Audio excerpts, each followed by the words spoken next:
Morning, I'm Mike Bates from PL Projects. I want to introduce you to the concept of the project life cycle as seen by the Association for Project Management. This material you're seeing now is part of our Project Fundamentals qualification. Right, any project, any new idea, you'll get a concept. Right? Can we do this? What's it about? Is it feasible?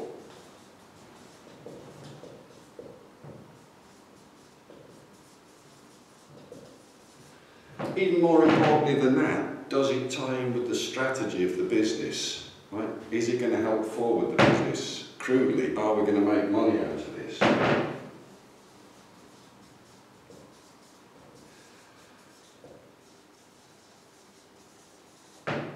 What you're doing at this point is working out, just like you or I might do in our day-to-day lives, is it worth doing this? Will the business benefit? Key word, will the business benefit from doing this? So at this point we're starting to move towards developing the outline business case. That's an important document. You'll get the OBC, which is looking to cover what is it we're talking about. Have we got some rough idea of how long it's going to take, what it's going to cost? Difficult to come up with, and there are estimating techniques that we would look at later on in the course. What we're also wanting to figure out, are there any risks with doing this? Right? That's important. And like I just said, benefits to the organisation.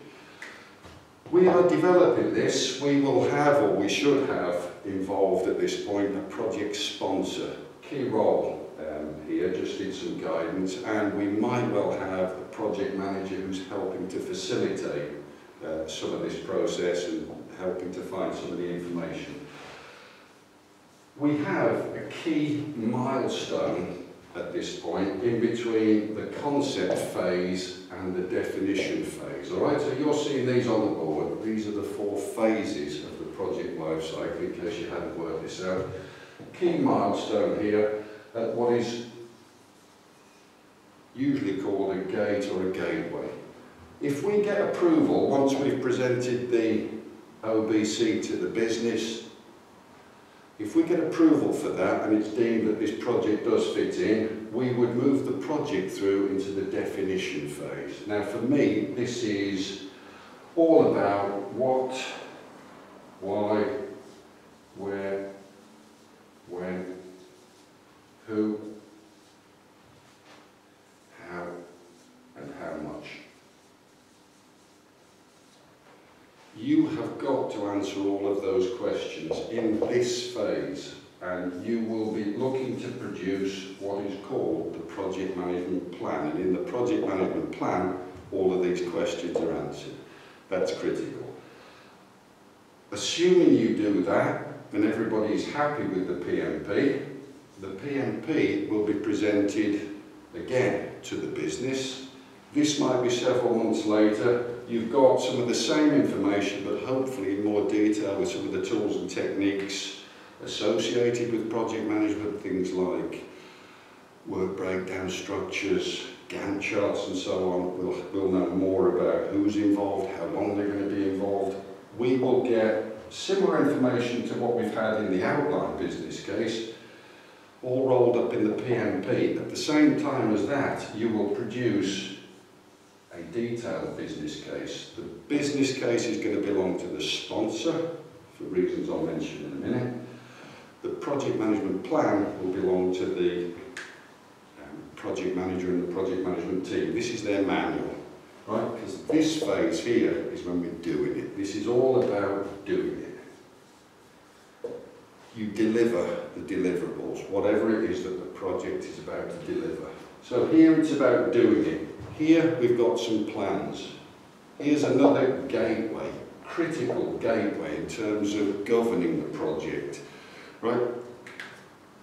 Here we said it's feasible, the project's worth doing. We check it here, is it still worth doing? Is it going to add value to the business? Right, so assuming that approval was gained, we're then doing it. Delivering it, looking at these plans, using the information in the PMP to deliver all of the deliverables, progress reviews, checking that out all the time. Assuming we get to the end of this successfully, everything is not going to go according to plan. We know that, that's absolutely obvious, and we've got all sorts of tools and techniques within the project management toolkit to things like change control, issue management, because we know there's going to be changes. Again, assuming we get to there, we're going to be looking for sign-off, approval. The deliverables are going to be moving from project management team ownership through to the end user and the sponsor. So there's going to be sign-offs on all the deliverables, and the sorts of things we've got going off here then is, as the title suggests, we've got handover. Right, so the deliverables are going to go from, like I just said, project ownership to the end user fraternity, because we're moving across from the project world here in the life cycle. The right-hand side of this is operations, it's business as usual, it's people using this new website, this facility, this business change, this whatever. Right, so to the right, we're in operations, we're going to be using it. So the handover of the deliverables, that might involve, and there'll be an overlap here, but it might involve training, getting the end user fraternity up to speed with what the facility does, any relevant documentation. We've also got here, as well as handover, we've got closure. Closure is about the organisation undertaking things like a post-project review. You're learning lessons from doing the project, so that any subsequent projects will benefit from any learning you've done in here. We're closing off any documentation, archiving knowledge. But what you've got here, well, what I've just shown you here is the project life cycle. What I'm about to show you,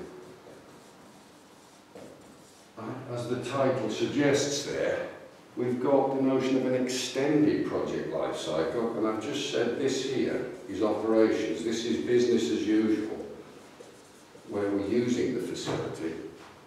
And what this is about, like I said, is just using the facility, but we will have a period here up to a key point here, which is where we look at the realisation of the benefits. Back here, we said, is this project worth doing? Yes, it's worth doing because we're going to realise these benefits, make this money, bring about such and such an efficiency.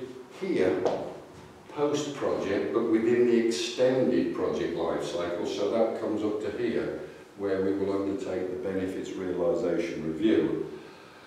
And this is very much the sponsor's remit here, to demonstrate to the business that they were right in making the decisions here, at the gateways and throughout the life cycle in terms of supporting the continuation of that project, and that the business is now realising the benefits that were detailed in the early part of the life cycle.